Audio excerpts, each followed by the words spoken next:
ሰላም ጤና ይስጥልን ውድ ተመልካቾቻችን በያላችሁበት የዓለም ጥግ ሰላምታችን ይድረስ። ይህ የአፍሪካን ሬኔሳንስ ቴሌቪዥን የዕለተ ቅዳሜ የዜና ሰዓት ነው።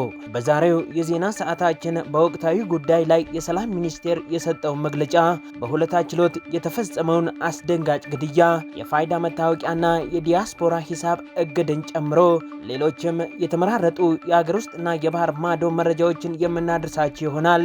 እንድትከታተሉን ከወዲሁ በአክብሮት የምጋብዛችሁ ቃል ኪዳን ይጥና ነኝ።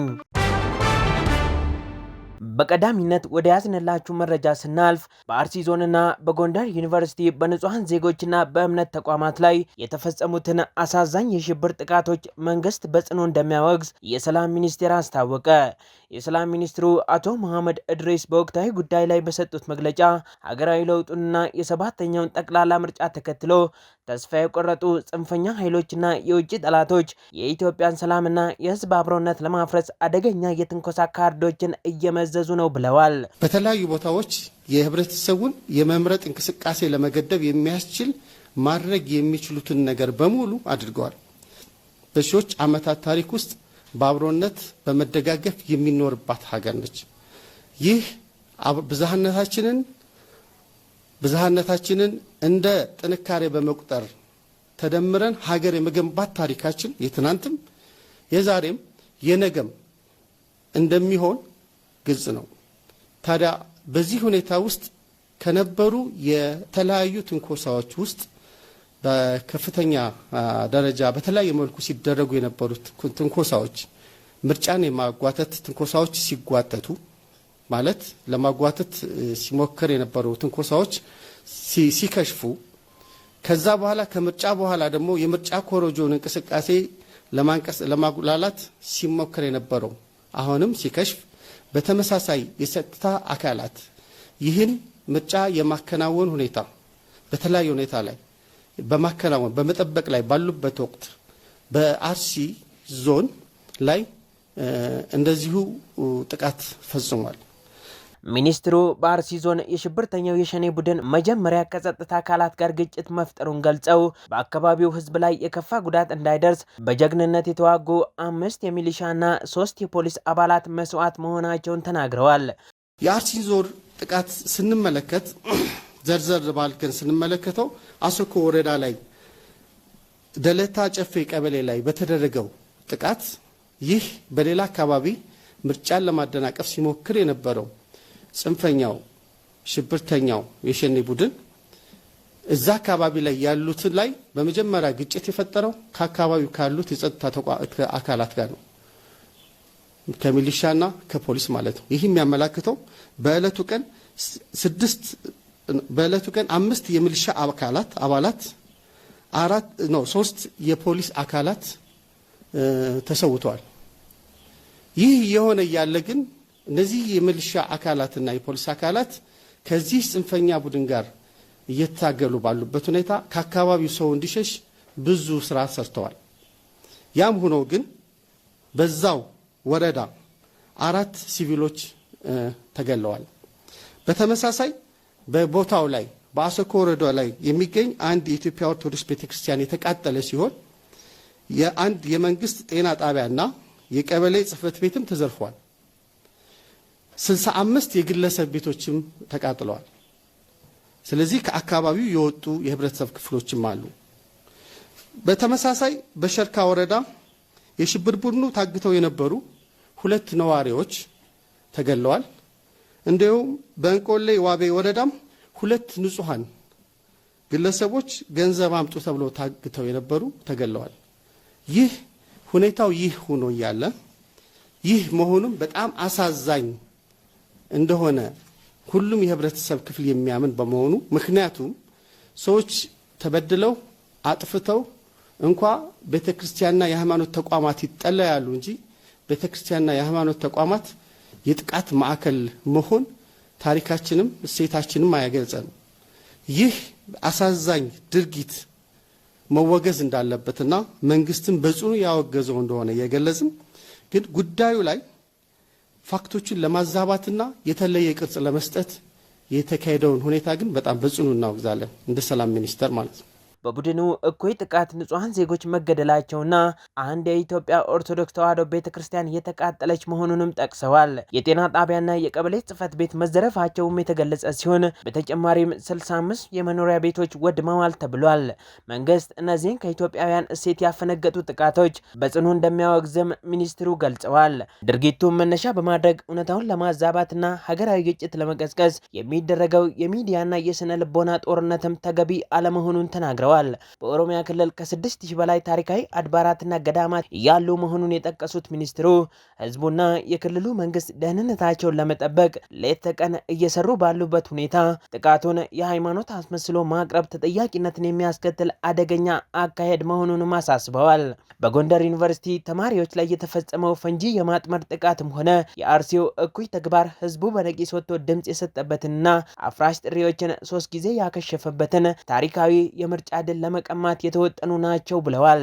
ከባድ ልንላቸው የምንችለው ከእሴቶቻችን አንጻር የሽብር ጥቃቶች ተፈጽመዋል። ለምሳሌ በሀገራችን የስፖርት አፍቃሪያን የኢሮፒያን ሻምፒዮንስ ሊግን ጨዋታ በሚመለከቱበት ጊዜ በጎንደር ዩኒቨርሲቲ በጤና ሳይንስ ኮሌጅ ላይ ጨዋታ እያዩ ለነበሩ ወጣቶች ተማሪዎችን ከተለያየ የሀገራችን ክፍል የተሰበሰቡ በአንድ በፍቅር በሰላም እየጨፈሩ እየተመለከቱ የነበሩ ወጣቶችን ደስታ የሚጎዳ ለእኛም ጥሩ ሀዘን የሚያደርግ በተለይ ደግሞ ለአካባቢው ማህበረሰብ የሚታወቀው ጎንደር የዩኒቨርሲቲ ተማሪዎች ሲመጡ ተቀብሎ የቃል ኪዳን ቤተሰብ ሰይሞ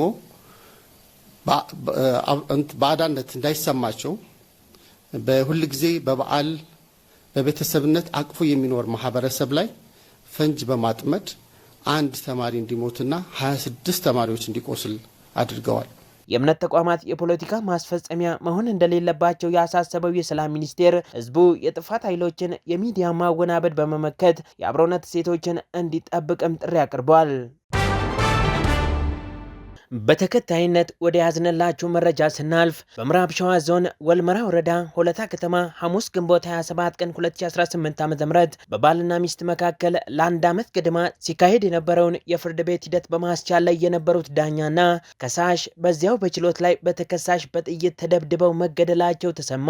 በሀብት ክፍፍል ሙግት ላይ የነበሩት የቀድሞ ባልና ሚስት ጋብቻቸውን በፍርድ ቤት አፍርሰው አሁን ላይ በተለያዩ ቤቶች እየኖሩ የነበሩ ከመሆናቸውም በላይ በርካታ ቤተሰብ ያፈሩ ትልልቅ ሰዎች እንደነበሩም ተገልጿል። ፍርድ ቤቱ 8 ልጆችን ያፈሩትን የትልልቅ ሰዎችን ይዞታ እኩል እንዲካፈሉ ውሳኔ ሰጥቶ የውሳኔ አፈጻጸም ትዕዛዝ በሚያስተላልፍበት ወቅት ተከሳሹ አቶ አቅናው በቀለ በድንገት ሽጉጥ በመምዘዝ የተኩስ እሩምታ መክፈቱ ተነግሯል። በጉዳዩ ላይ በይፋዊ የማህበራዊ ገጹ ላይ መግለጫ ያወጣው የኦሮሚያ ጠቅላይ ፍርድ ቤት ተከሳሽ ባደረሱት ጥቃት በወልመራ ወረዳ ፍርድ ቤት የባልና ሚስት ችሎት በመዳኘት ላይ የነበሩት ዳኛ ወርቄ ፈንካሳን መግደላቸውን ገልጿል። ጥቃት አድራሹ ተከሳሽ ባለቤቱ የነበሩትን ወይዘሮ አልማዝ መኮንንንም በሽጉጥ ተኩሶ እንደገደላቸው እንዲሁም በራሱም ላይ ጉዳት አድርሶ አሁን በሕክምና ላይ መሆኑም ተገልጿል።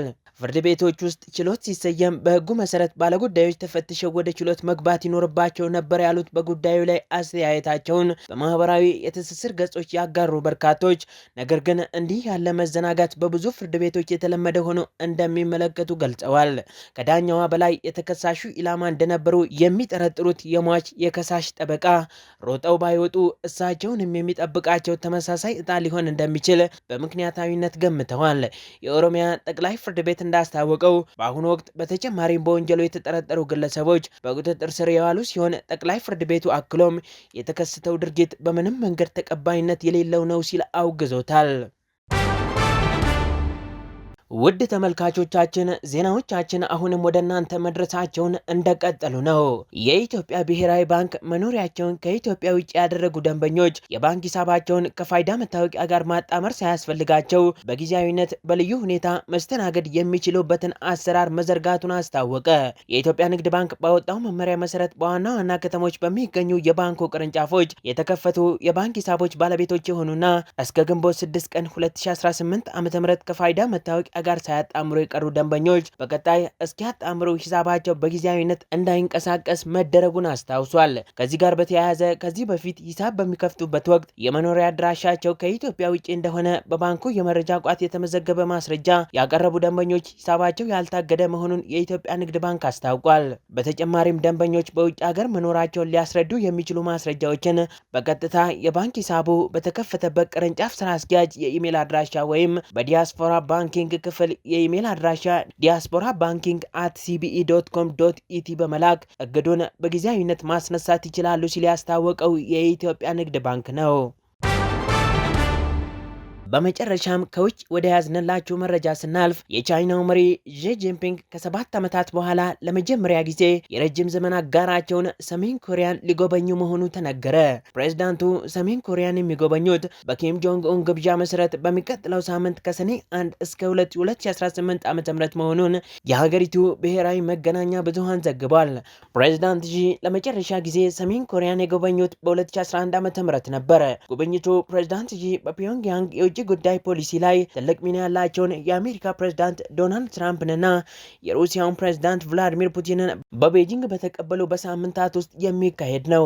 ቻይና የሰሜን ኮሪያ ቁልፍ የምጣኔ ሀብትና ፖለቲካዊ አጋር ስትሆን በኒውክለር መርሃ ግብሯና በሰብአዊ መብት ረገጣዋ ምክንያት ዓለም አቀፍ ማዕቀቦች የሚበረቱባት አገር መሆኗ ይታወቃል። ሰሜን ኮሪያ ፒዮንግያንግ ዋሽንግተንን ዋነኛ የፖለቲካ ባላንጣው አድርጋ የምትመለከት ሲሆን ከሩሲያ ጋር ግን ወዳጅነታቸው እያደገ መምጣቱን ተከትሎ ኪም ጆንግ ኡን ለሞስኮ የማያወላውል ድጋፋቸውን መስጠታቸውም ይነገራል። ፕሬዝዳንት ዢ ምንም እንኳን ከፒዮንግያንግና ሞስኮ ጋር የቅርብ ትስስር ቢኖራቸውም እያደገ የመጣውን የኪምና የፑቲን አጋርነት በጥርጣሬ ይመለከቱታል ይባላል። ቻይናና ሰሜን ኮሪያ 1400 ኪሎ ሜትር የሚረዝም ድንበር የሚጋሩ ሲሆን ቻይናም የመከላከያ ትብብር ያላት ከፒዮንግያንግ ጋር ብቻ መሆኑን መረጃዎች ያመለክታሉ። የዚህ የመከላከያ ትብብር በአንዳቸው ላይ ለሚፈጸም ጥቃት የጋራ ድጋፍን ያቀፈ መሆኑን ጠቅሶ የዘገበው ዢንዋ ነው። ውድ ተመልካቾቻችን የአፍሪካን ሬኔሳንስ ቴሌቪዥን የሰዓቱ ዜናዎች የተከታተላችሁትን ይመስሉ ነበር። ቃል ኪዳን ይጥና ዜናዎቹን ወደ እናንተ ሳደርስ አብሬያችሁ ቆይታ አድርጌያለሁ። ስለሰጣችሁን ጊዜ ከልብ እያመሰገንኩ ከቀሪ የጣቢያችን ዝግጅቶች ጋር መልካም ጊዜን እመኛለሁ።